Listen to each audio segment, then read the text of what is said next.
So we taking our ring off. Huh? What you talking about? I take it off for a minute. I just put it back on. I don't never have mine on. You know, I mean, it makes sense though. Why? I swear, and I told my wife like, so why you never have your ring on? I say, so in the last 2 years, I came through the process with the internet.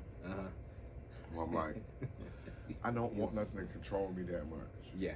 And then being at work, when you got employees, you sitting like, I don't want no one to hear my phone ringing, and I'm picking it up, and I'm always thinking that my phone means more than what I'm doing right now. So as a chef and a leader, you feel like, well, I need to like, and honestly, like when I be looking at my screen time compared to my kids, I'm like, oh, tripping. Yeah, tripping. Is back here in the back by the cake cutting. So everybody, please get up and let's move to the back part where the cake cutting is going to be.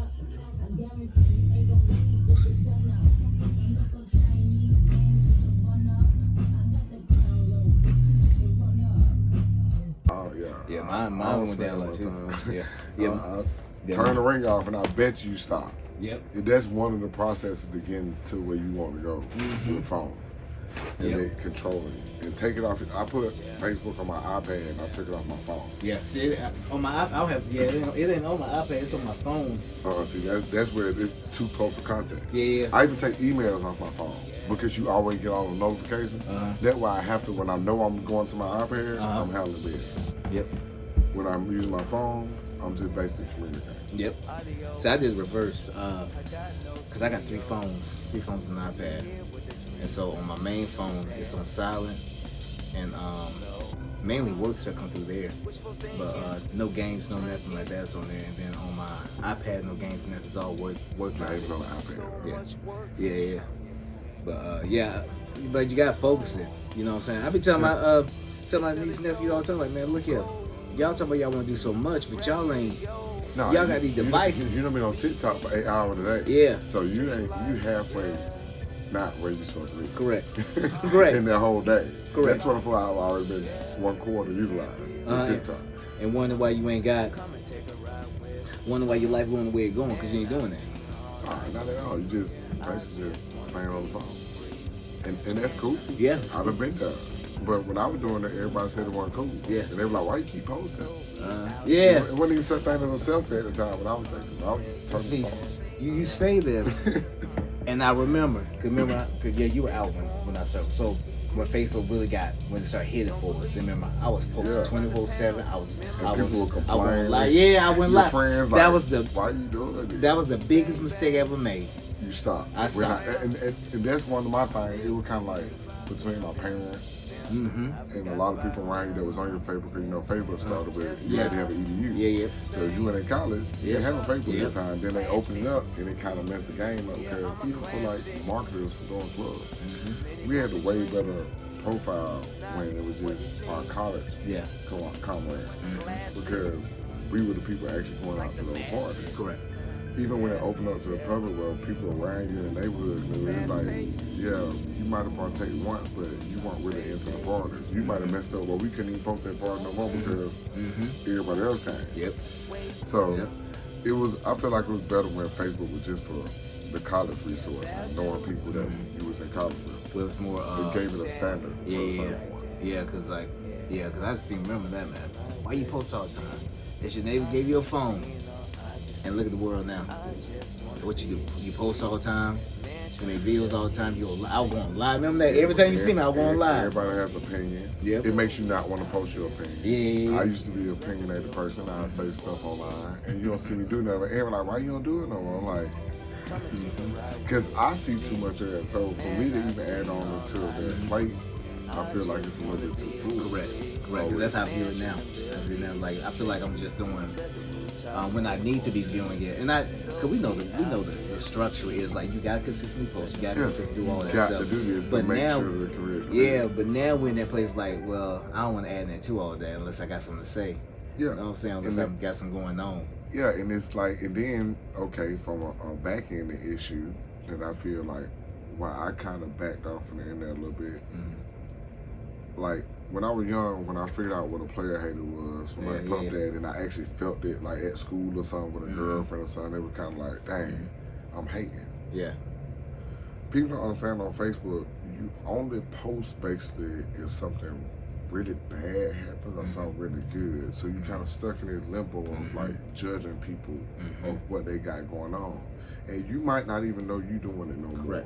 Like personally, it get to the point where you sitting there and you sitting like, you know what I'm saying? And that's something that I felt like by kind of backing yourself off the end of a little bit sometimes, it gives you that human effect again where you're not judging. Because and then it makes as far as like being married and being in a relationship, it makes people start judging their own life. I seen this post about 50 Cent the other day, and he was talking about how his granddaddy used to give his grandma the whole check. Correct.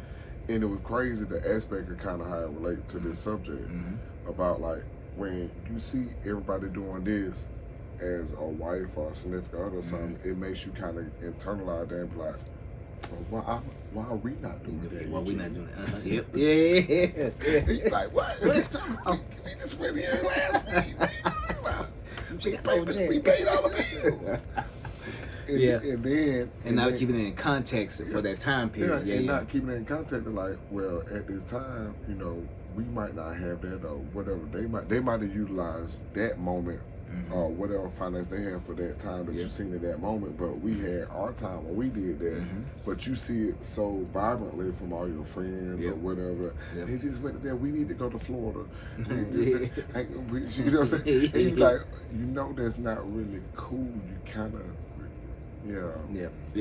And no one wants to say it, but in full honesty, what are we being? We're being jealous and we're envying what someone else has. We coveting with you know what I'm saying? And you coveting what it, and then you might even make problems in your life just off seeing what someone else has. And it's supposed to be a glory run, which is cool. But I just feel like my wins I used to feel like I used to have to post all my wins. Correct. You know, you know what I'm saying? I'm with you because I used to do that, man. Now you be like, See, now, dude, because now I want to, I've always wanted in real life, but when I first got on social media, I kept posting all my plans and posting what I was doing, how I was going about doing. But if you truly know the game, you're not supposed to post everything you're doing and how you do it, right? My dad gave me that one. It hurt too.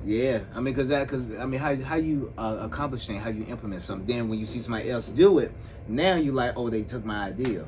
But you're not the only one with the idea. And from the point of no one needs to understand your dream but you.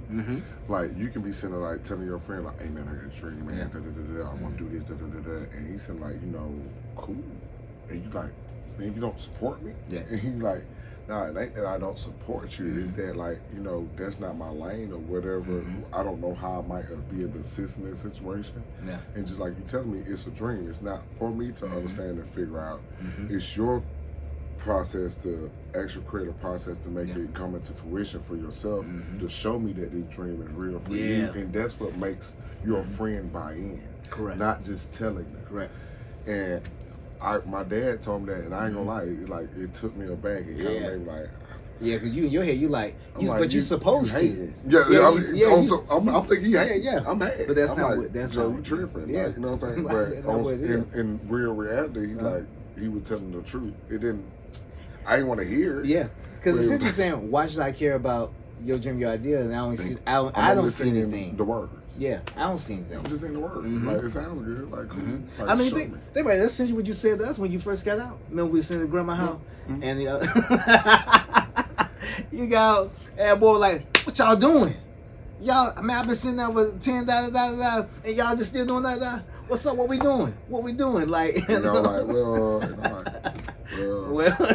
finna go to school. I'm finna do this. And y'all like, damn, you really turned up like this. You like, what y'all doing, man? Because, you know, you feel like when you've been taken away from everything, in your mind, no matter what, you still wherever you was. Correct. And however you think about that person, when you get out, you thinking like, I know he was smart. I know he just like whatever. Blah blah blah. He's like, dang. Yeah, when reality set in, you're like, damn, like, he human just like me too.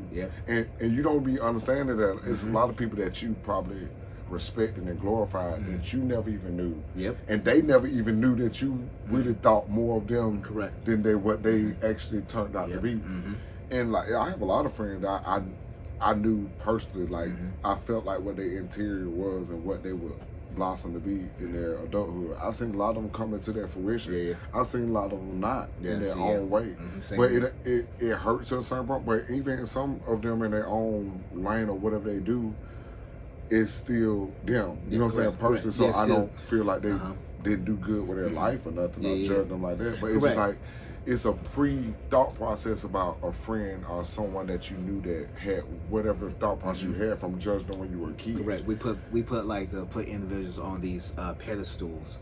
We put them on these pedestals because of their parenthood or like what they had or whatever, or they had some good shoes. Yeah, correct. Or and you thought they were gonna be smart or whatever. Yeah, but then you come find out what happened. What happened after high school, right?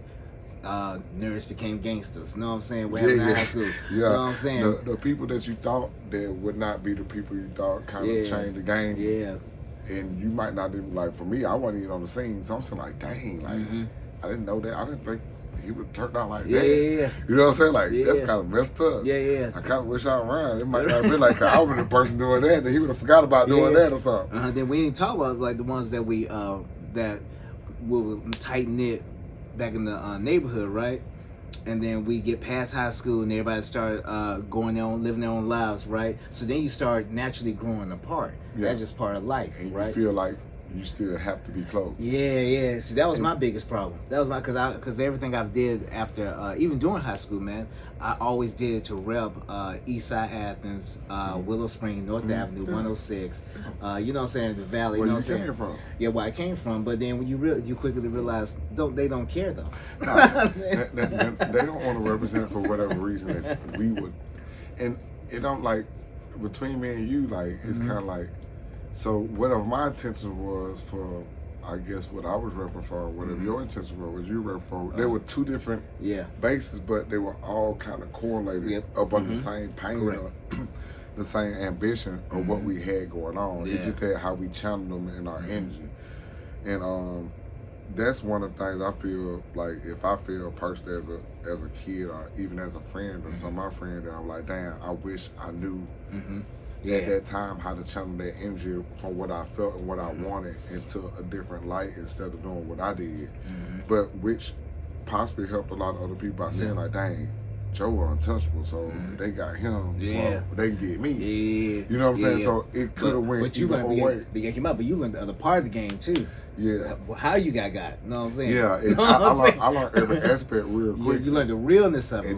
And then the point of, like, dang, am I really ready to be that person for real? That the person that I was, like, chasing, running out in the streets, chasing to be, am I really that person?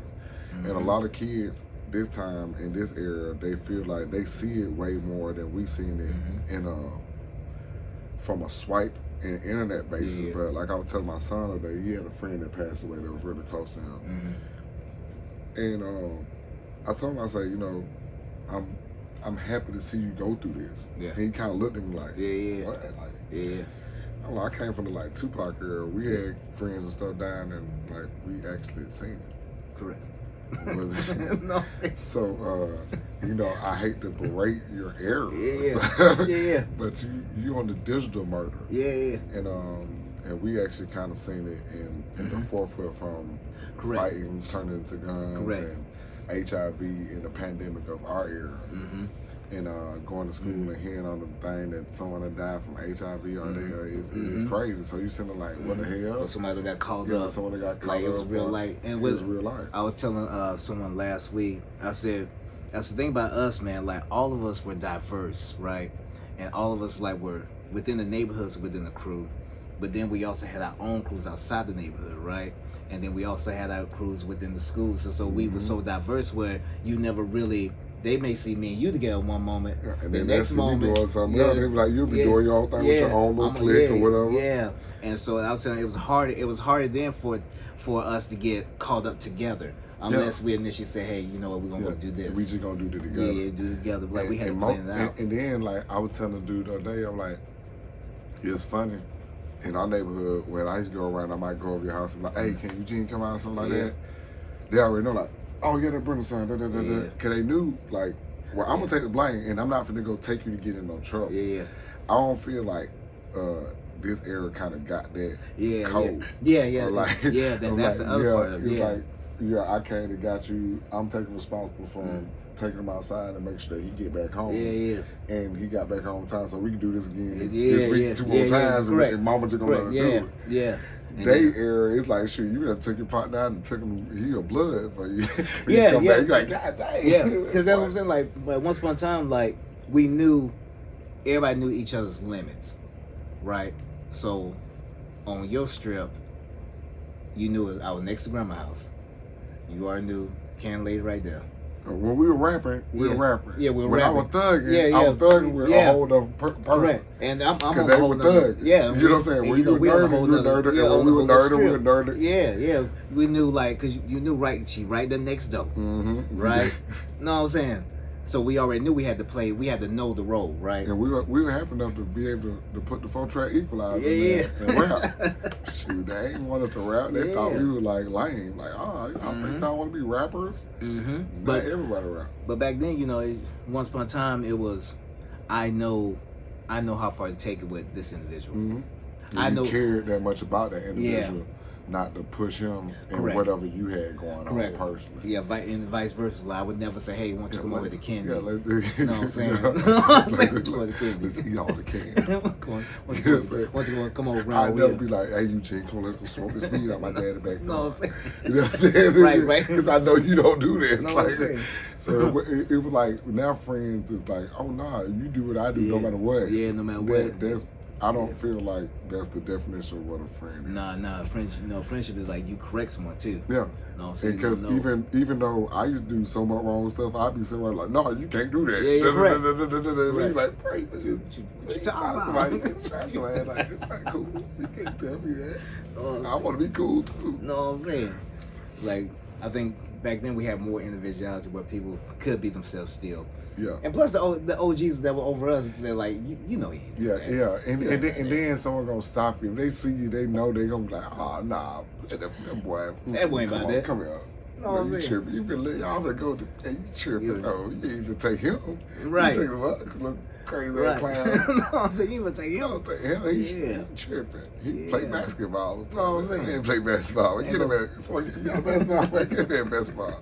Man, go let that boy draw. And that's kind of the detriment to this area. It's so like David Chappelle says, the twist is it comes so fast. And I was at school with my son one time, and he was like, man, we got to teach him so fast. You know, I really don't have time to kind of like even give another student time. And it made me feel so bad about all the teachers that I didn't like give their respect when they actually went over when they actually gave us that time to try to make sure that we was okay.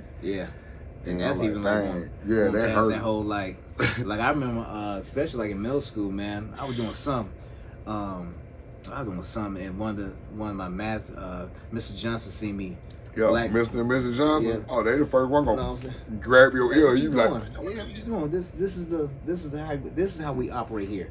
You the only person in class that know this for real. I done read I done did all your homework, corrected all your paperwork out of your old class, and you be sitting there acting crazy. But you the only person actually know what's going on. Why are you doing this? What's going on with you? And then you know you be in class like, so the Y in between the parentheses, and everybody else in class like, oh, Joseph raised their hand, so.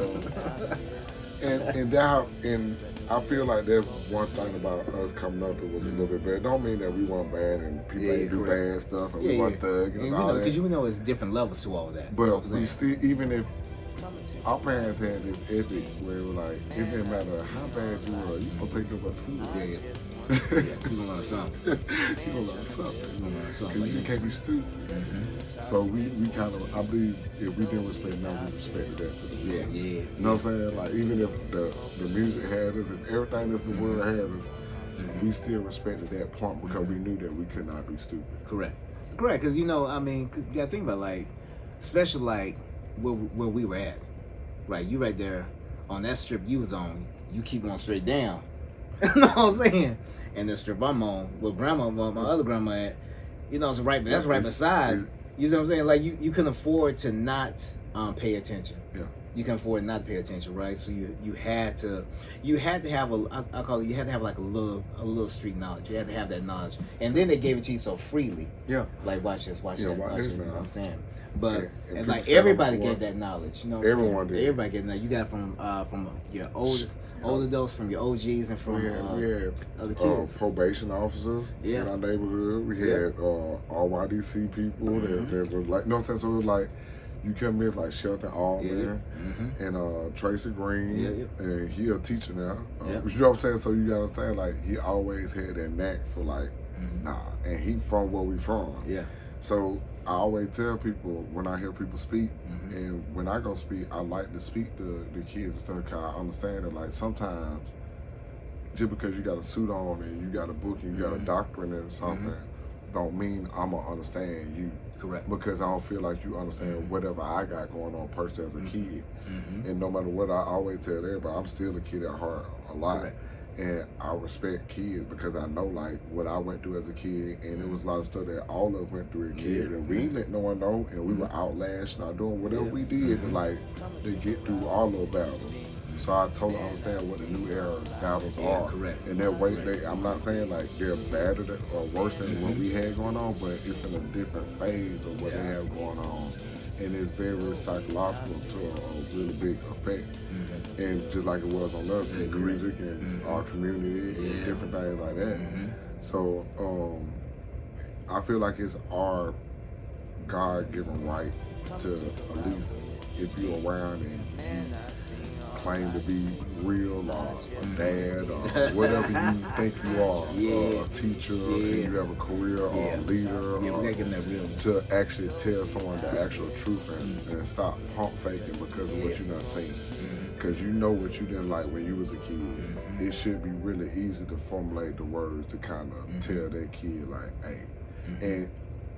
And I feel like sometimes we miss the point of being like, it don't mean you just like them kids. Yeah, correct. Like, it don't mean that you actually understand them and what they got going on right now, but you did the same thing and something right when you was a kid. Yeah, correct. And you had to understand and get past that point of having to fight or whatever it was. Yep. So it's all right to try to at least tell someone. And that's one reason why I came on. I knew he was gonna hit me with some stuff like, I talk, he crazy. Yeah. Cause like since like my house, man, like my kids are growing up totally different how I grew up. Like the things we had to worry about. I run a resort.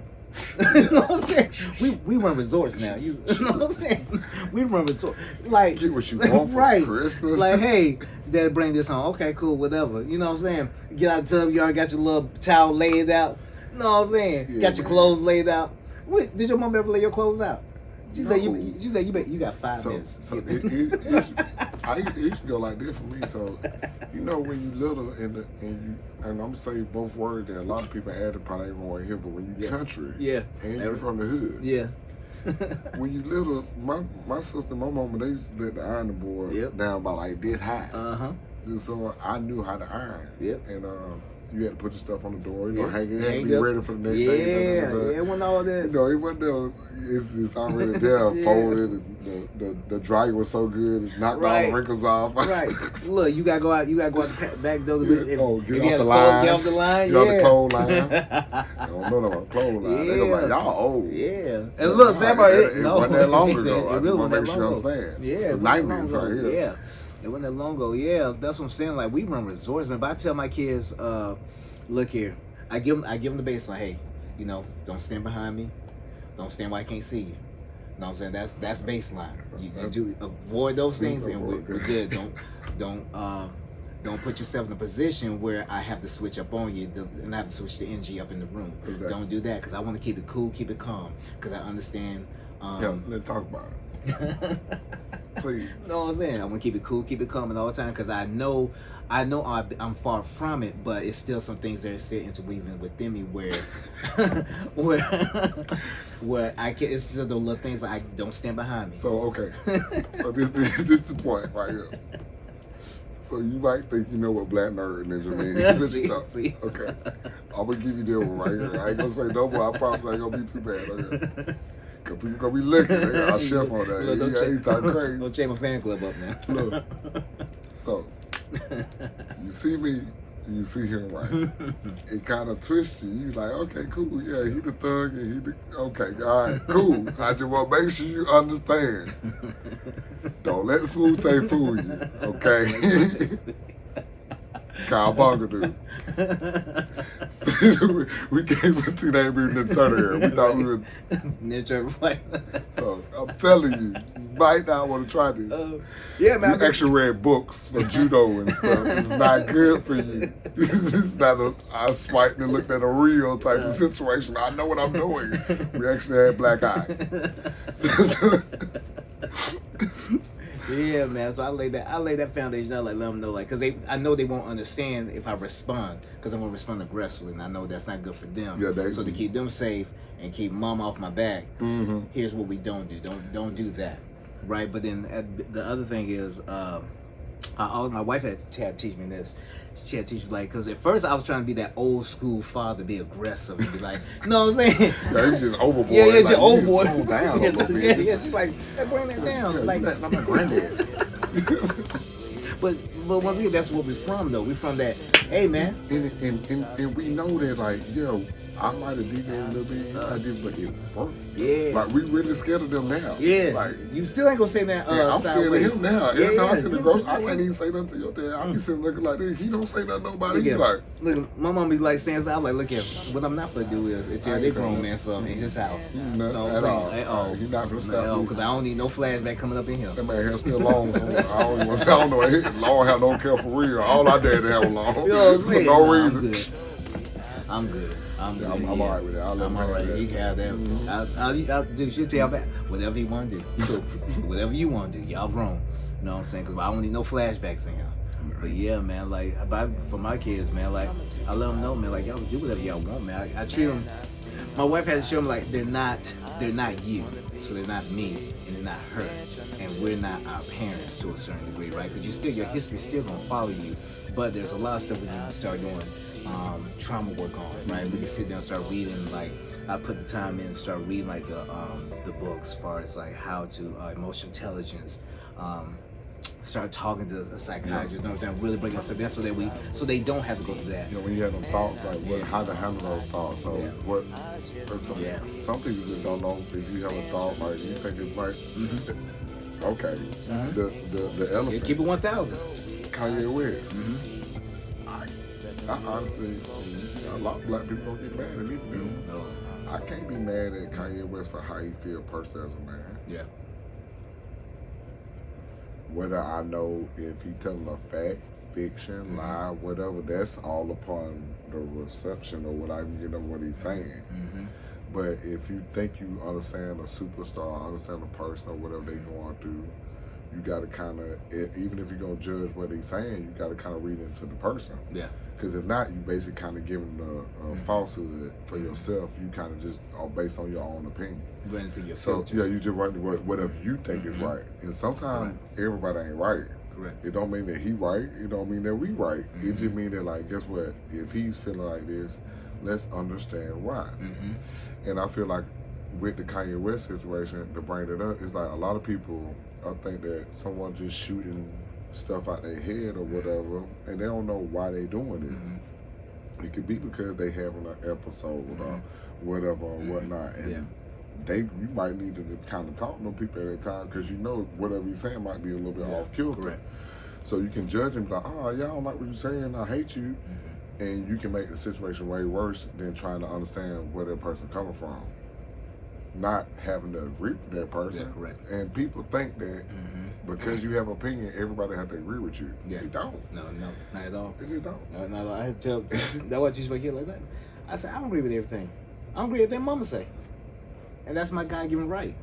And it's your right. Like, they seen me stand firm on something a while back, and in their world, it looked terrible to them. Heinous. Yeah, and I get that. But at the same time, I told him, like, look, one day you have to correct me. And you got to stand firm on yourself and stand your ground and say, like, no, Daddy, you wrong on this. And I'm going to have to understand why you feel that way and your viewpoint on there and your filter, and we're going to have to compromise on that for us to get along. for us to get along, we're gonna have to find some common ground. But I don't want them to live in a world where they can't use their voice.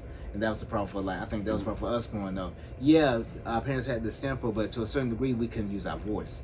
So then that's when we had to start.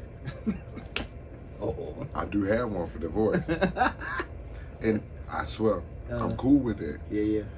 But even in my life journeys, I've been around a situation where kids had a voice when they were really young. Yeah, correct. Yeah. And it's a happy medium. Correct. To you got the voice. Because I came from the era, and I'm saying this about 3 times a week too, where you're supposed to be seen and not heard. I come from that era. Yep, correct. And I understand that too. But it is a lot of stuff that I feel like I should have got heard better on. Correct. Understood better on instead of telling me, oh yeah, or I'll think about it. I'm never going to a City Show game. Ever. Right. Sneaking out this window now. Right. Like, I'm jumping out this window right now, dog. Right. Yeah, but that that's one of those things. Like even for my kids, I let them express how they feel, right? How they felt about the situation, right? And then I said, well, I apologize for the tone, but I apologize for what I said, what I did, right? I apologize for the tone. I take consideration how y'all would feel about it or how it would look to you. I'm sorry for that, but I'm not sorry for this, because when the day comes, you have to sit me down. And the seriousness of the case or whatever that has occurred in the situation, you made that the second, third time of correcting. It could be a lot of different situations why the tone or the situation will ignite a little bit hotter. So and plus you always want to know where you stand with people. Sometimes you I know it's not a lot of alpha males around, I'm sorry, but you gotta, I mean, I would say just I know they being, show you a lot, and I'm sorry, I really apologize to media and all that great stuff, but when you do have a alpha male around, and it doesn't mean that alpha male is chauvinistic, dominative fool. I say alpha male is just someone who's accountable. It's just you're accountable, and you can be accountable, you can be a leader, and you can be responsible as you present the facts to why you standing firm on something. Correct. Instead of being passive and just letting anything go. If you let anything go in your life personally, then it's chaos, and chaos is never good in any situation. Unless you understand how to get through chaos. And that's the point of being able to help your kids or even friends. Sometimes being able to learn how to filter that chaos, and sometimes not even think about stuff.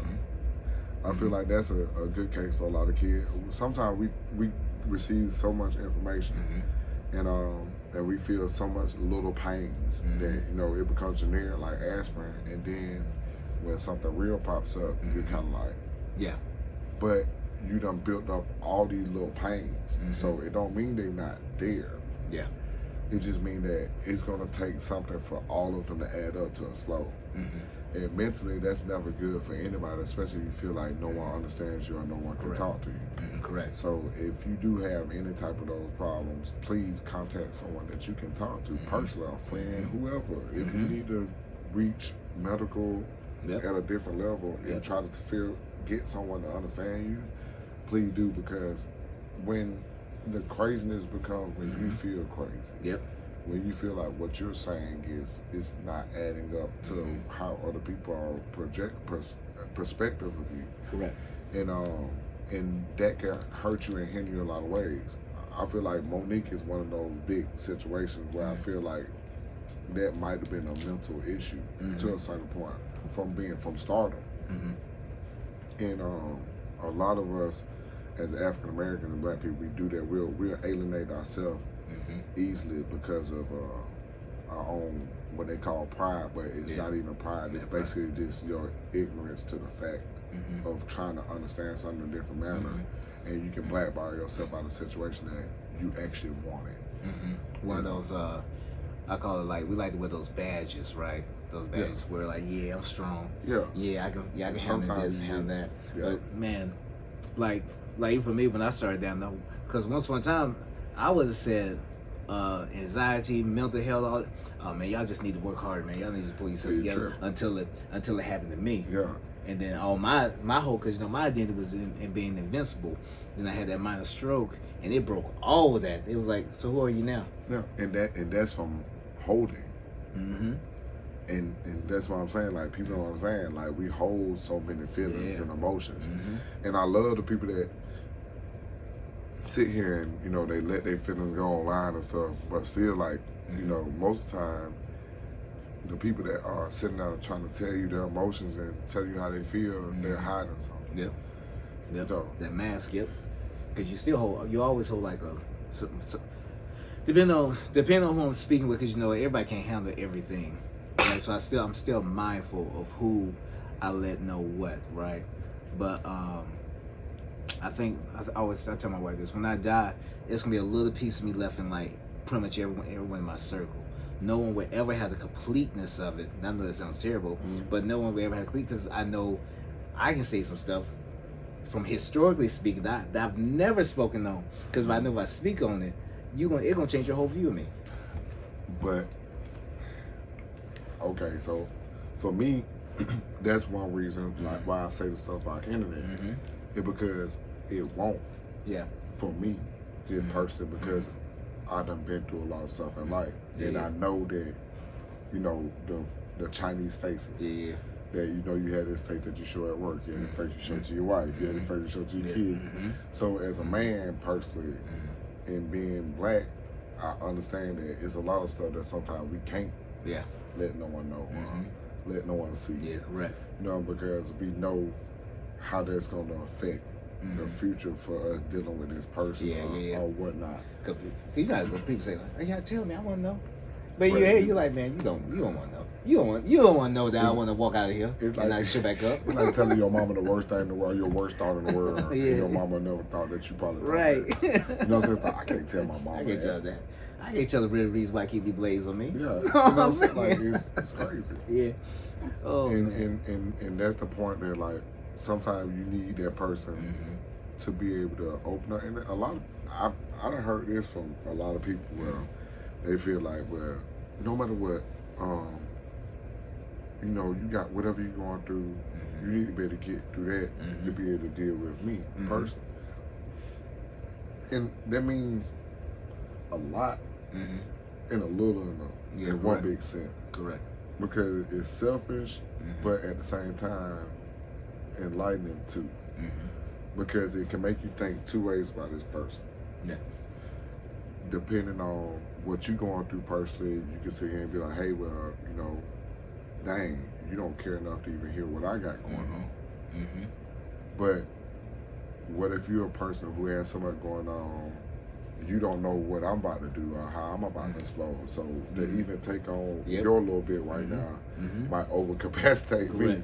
Correct. So please just, you know, do me the due diligence and spare me that, and let me fix this, and when this gets a little bit better, and you get your little better, we'll come together and we'll make it right. You know what I'm saying? And I don't feel like people give people that much respect to even give that space sometimes. Same here. Because I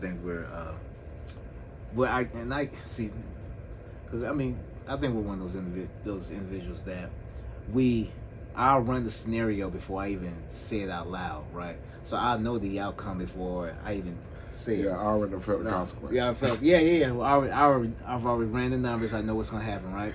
And so usually when I do that, that's when I was like, nah, it's all good, man. Because 9 times out of 10, man, like even if I'm feeling something, thinking something, I would take 5 and get by myself and pull myself together, right? And when I say that, it still involves reading some books. It still involves like maybe listening to like because I got all these different audiobooks and maybe reaching out to someone. And even when I reach out to people, I don't talking the full belongingness of what I'm thinking. You basically venting. You probably might talk about anything, just kind of get off of it. Yeah, and because you need a safe space just so you can let it all go, man.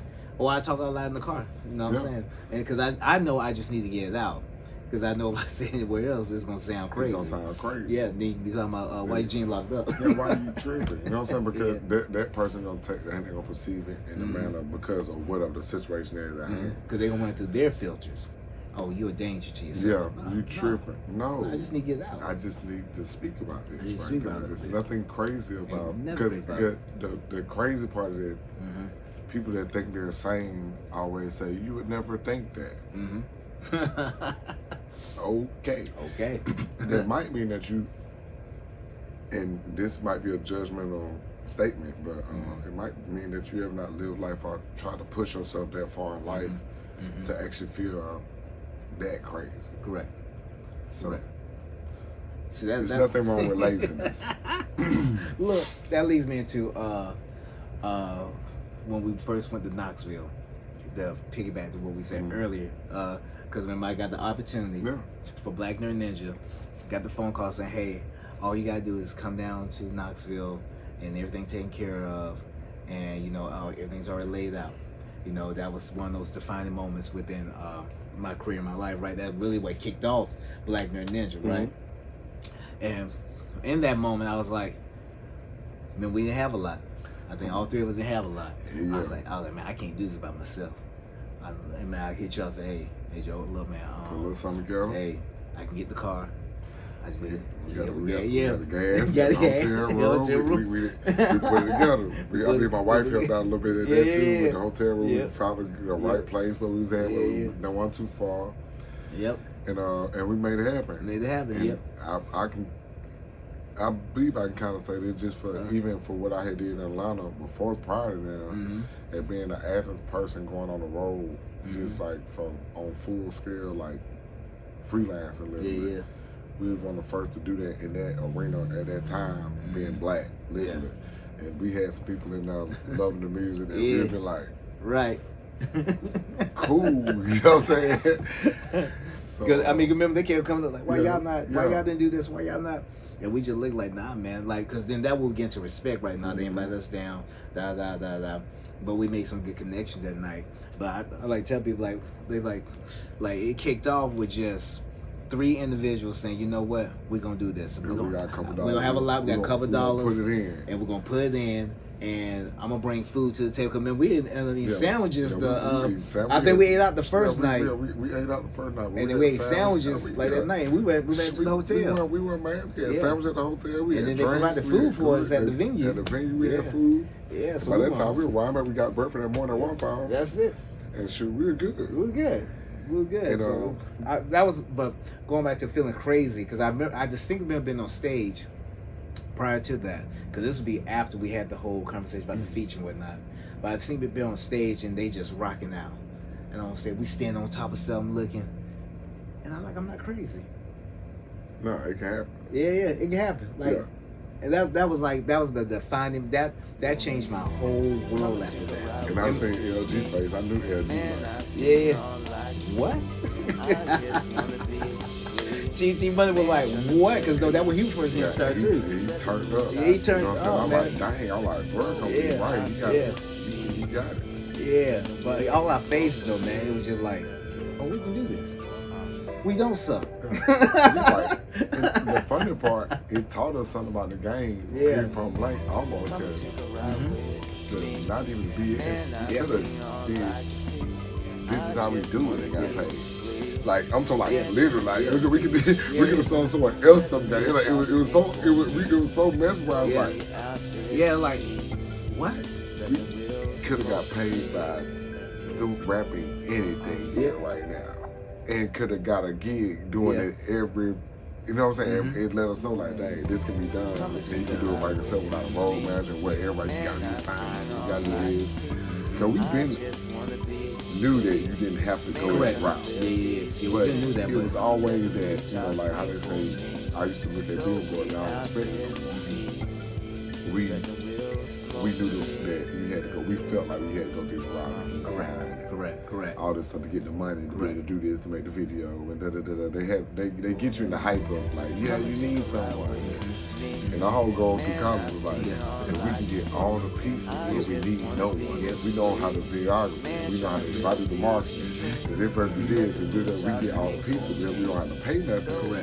We get all the money, we can just fuel what we want to do to make money for actually trying to make a music scene to Athens from a lower level where people thought they were doing whatever they were doing. And you're in control of it. Yeah, you're directly in control of it, and it looks how you want it to look. Correct. Point blank.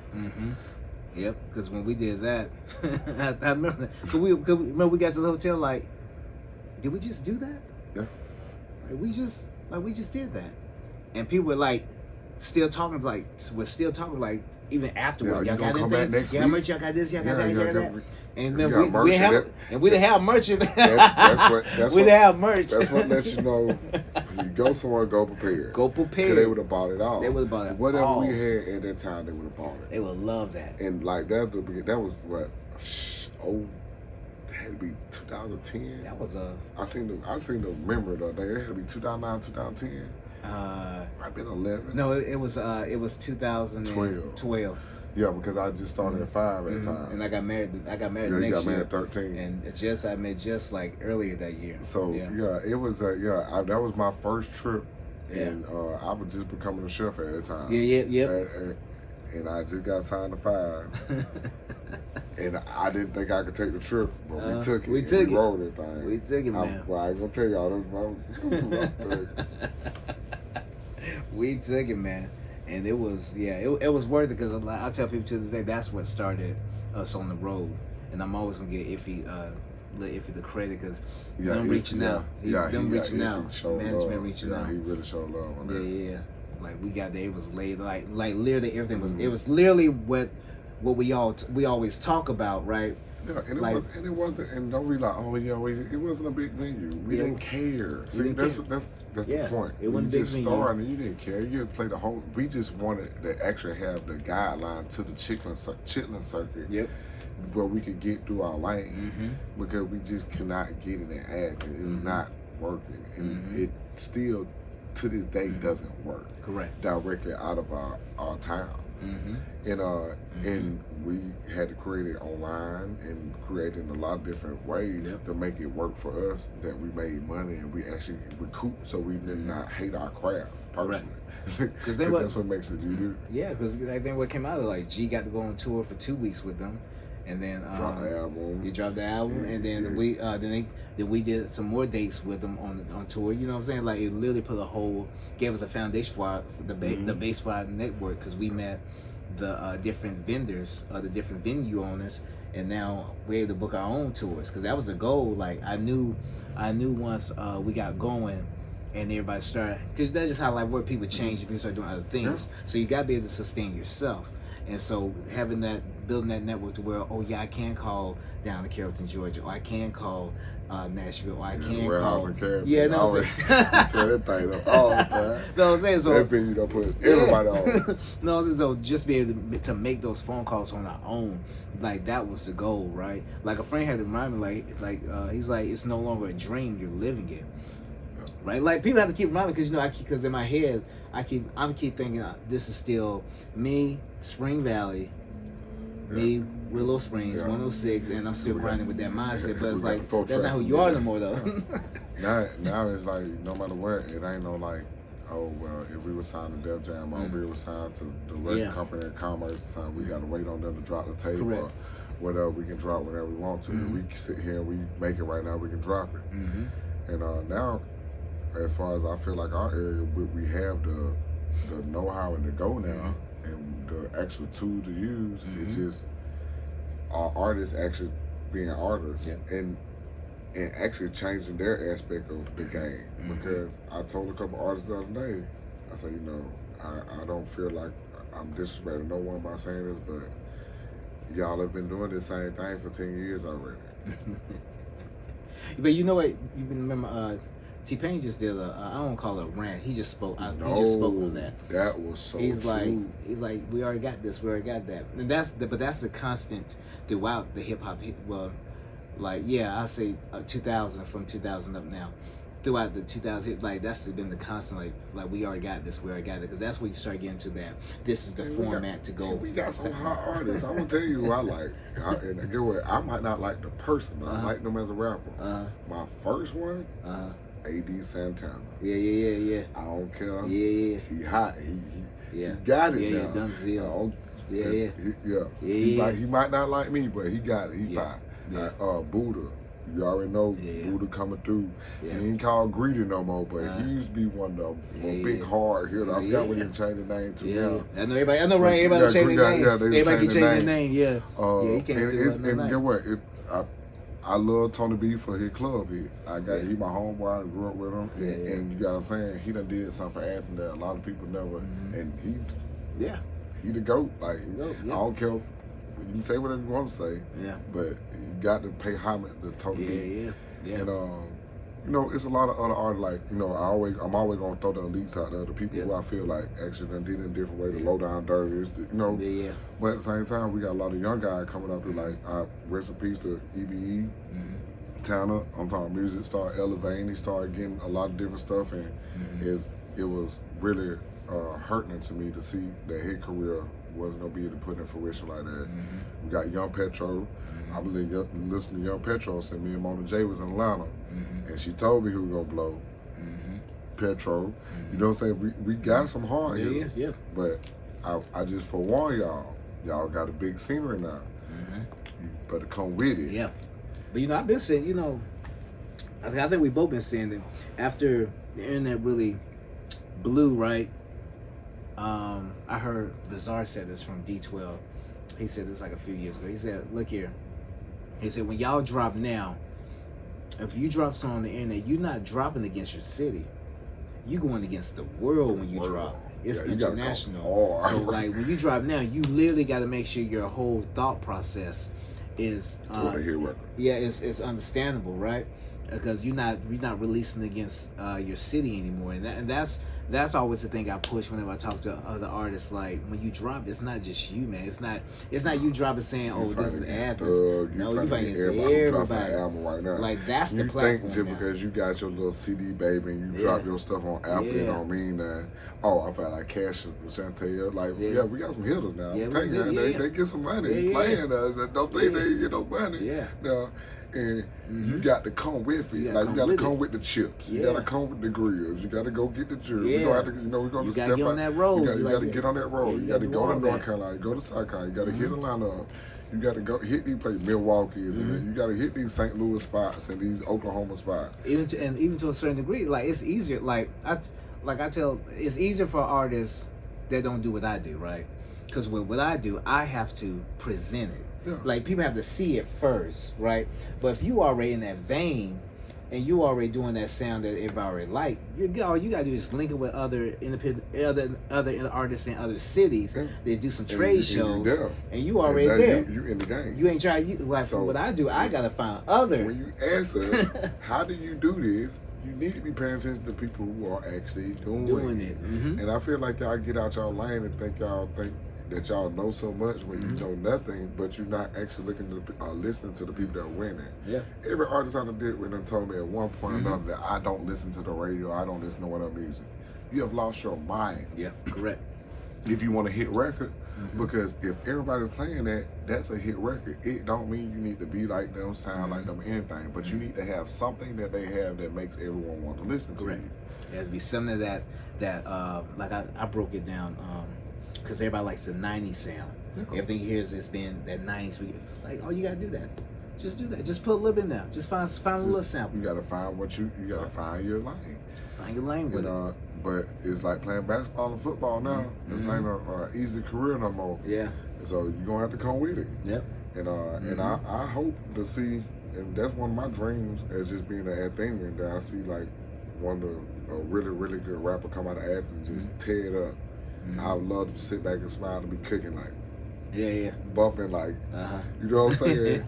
and I'm like, yeah, boy, we did it, you know what I'm saying? So I can like get another championship. Me, I go lay it down. Go lay it down.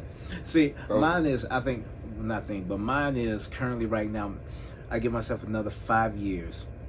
But the 5 year is to get the so pretty much you got the artists like what we always see like trap and all that good sound, right? That wants the media. I hate to call it mainstream, but just look for that mainstream level, right? But then you got artists like myself, right? Who want the independence, who want to be able to just still tour, not really look on that level, but still be in that melting pot where you can still, where you still can grow to that level, all that. So the last thing I'm looking to do is make that branch for that level, where we can say, hey man, you've been doing shows here, you travel here. Okay, let's throw you over here. Now over here it's a 3-week contract. Over here it's a month. You know what I'm saying? Like those type of contracts. Little small contracts. Yeah. These little tours. Like that's what I'm looking to do now. And because if you haven't toured and you haven't got that FaceTime and other people's face and got those videos of you rocking a crowd of 50, rocking 100, rocking 1,000, and like, and that's the stuff that you gonna understand if you really ready for. Then we're gonna show you when you think you're hot. When someone look at you, everybody look at you, they're like, in another city, not your city, but when you go to a city, and this is why I like performing and going, because that's a challenge for me. When I go somewhere and I've never been on their stage, and I'm about to perform in front of people I don't know, that always lets me know, like, either you're ill or you're not ill, right? That's a teller right there. MC is a person that can be a master of self. No matter what, you don't have to rock in and you got to control the crowd. That means if you bomb, you don't have to find a way to fix it. Right. You navigate where you navigate through. Navigate it. Yeah. So and that's where I go. I always go back to that Knoxville show, because when we got there, we got on stage and we started doing that thing. It was like a slow. Yeah. It was like, what? And then it just. And we just kept building. The set just kept getting bigger and bigger and bigger and bigger. You know what I'm saying? And it was people we didn't know. So there wasn't nobody planning there. It was only us three that we knew. If he had never heard me, I had an Android phone at times working hard. It like no one from his camp had heard me, and then the other people, the fans that were there, they never heard of us, right? So that's literally like, so we got on stage and we literally had to bring it. Yeah, we had to bring it. Like, you know what I'm saying? It's like how you tell people in like, man, I rap. So I'm like, spit something right now. They be like, but yeah, that just gone. That job is totally gone. Everybody cool. Because you still got to be able, like, you know, you can't look who's at Vert, man, I'm a rock star, I don't freestyle. Bro, like, you grew up off, man, that was your brain. Great work, make them sound like a story or whatever you had to do. So, like, please just, respect the craft. And when I name artists that I like I still hear y'all respect the craft, no matter if you think they're hot or not. The ability to be able to create a song is not as easy as you think. Believe me. So if you have someone that sits and works at this night and day to try to make a song that you like, you got to give them some. That leads me into the other half, right? Because when you first got out, once again, I can remember all this on the same night when you fussed about what y'all doing, right?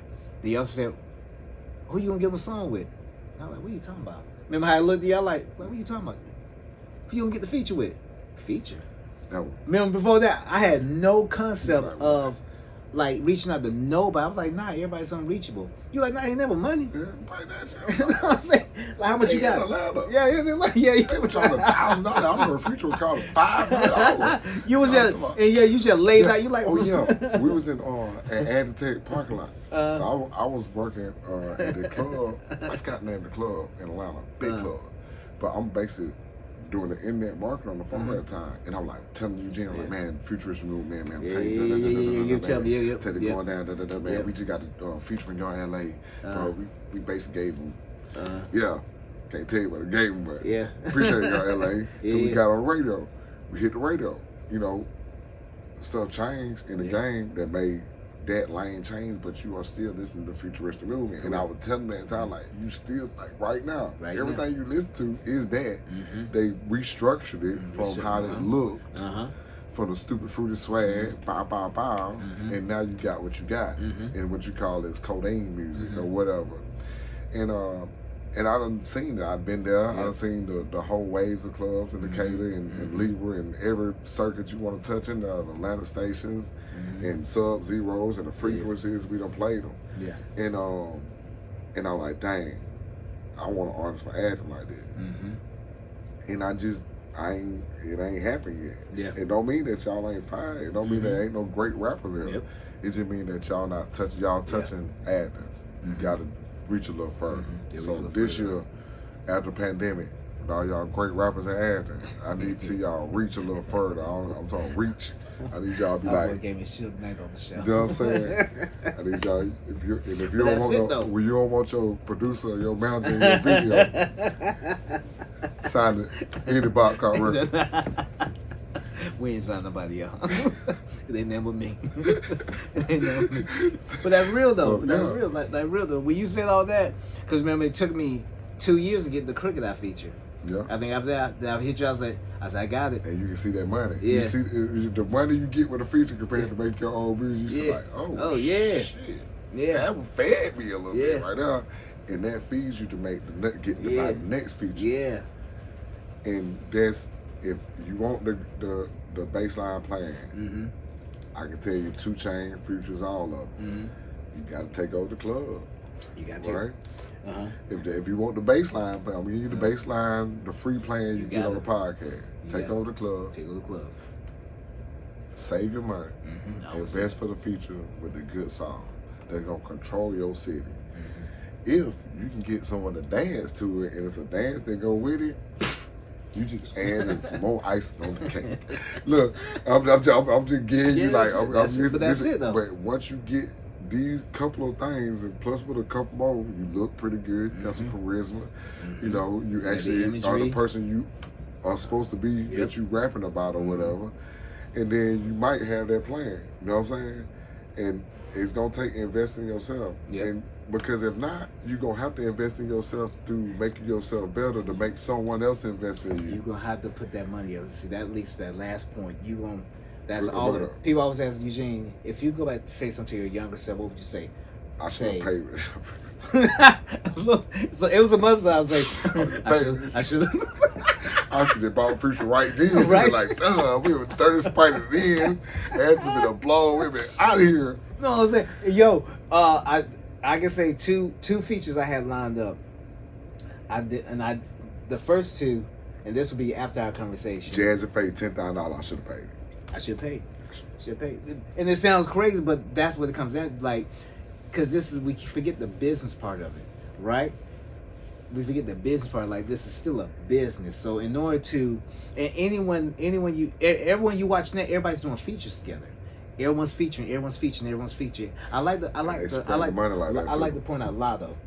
The first time I seen her was with G-Eazy.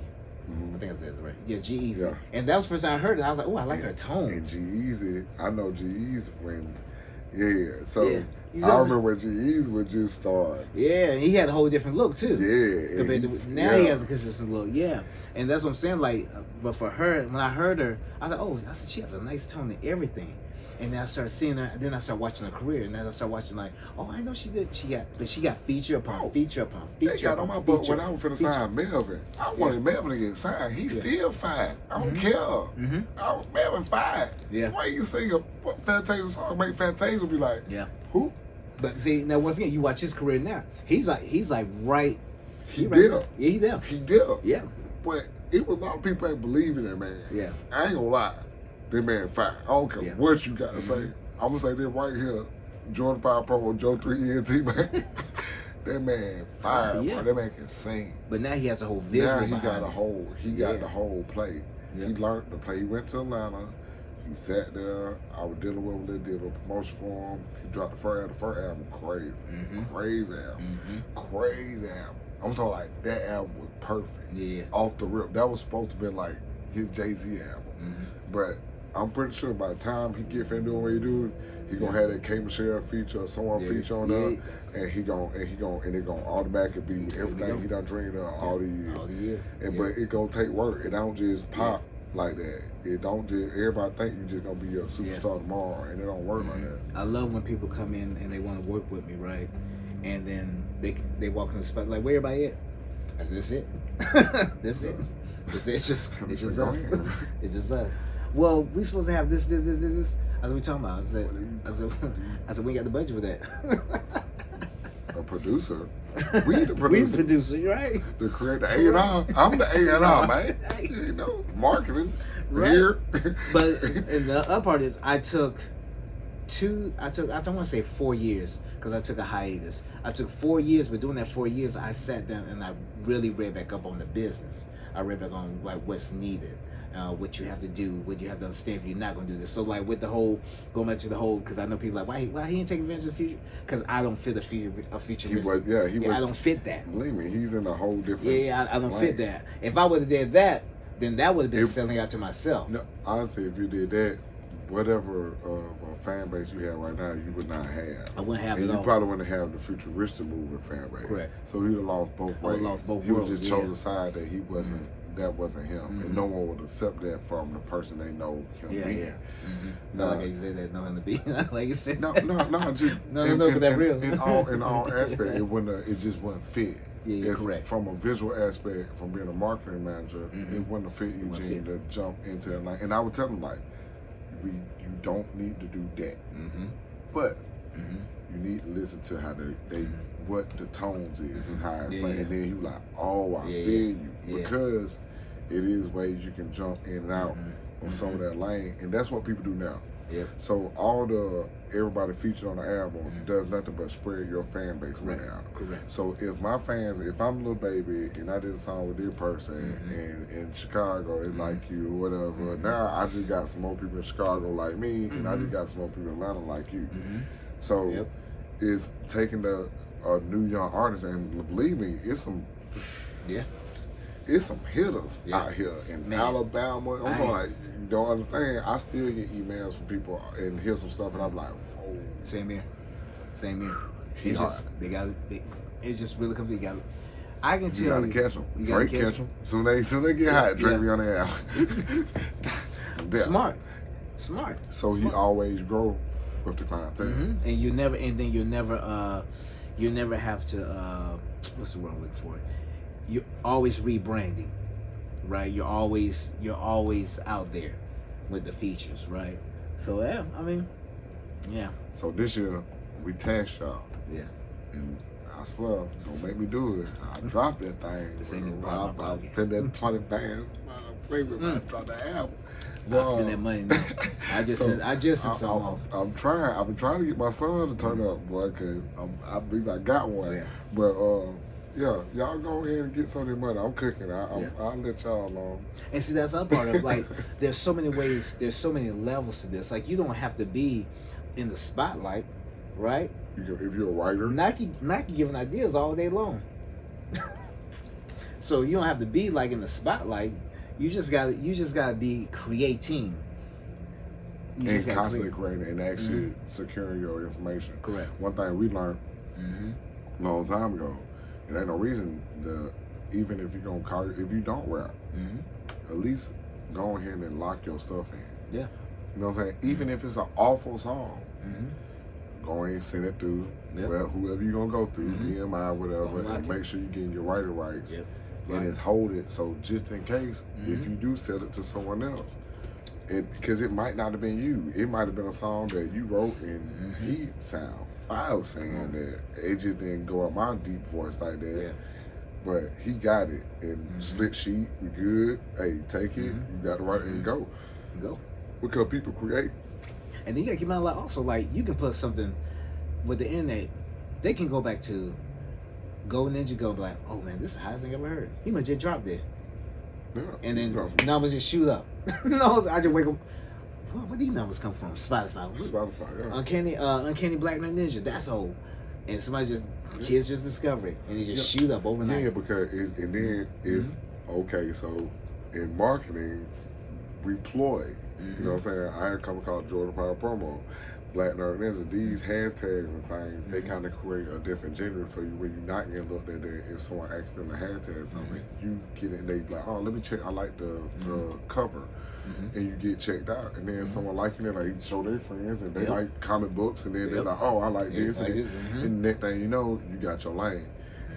That's one thing that I feel like no matter what, if you feel like you progress or not, if you actually control your lane, you win. You win. And that's I've turned out a lot of things in life because I knew I controlled my lane. Correct. Don't mean I couldn't do nothing else. It mean I knew I was controlling the lane of cooking, and I wanted to make sure I stayed focused because that's where the refund was coming from me. And I had already did the rap stuff. I had spent a lot of money, and I didn't get too much of a refund.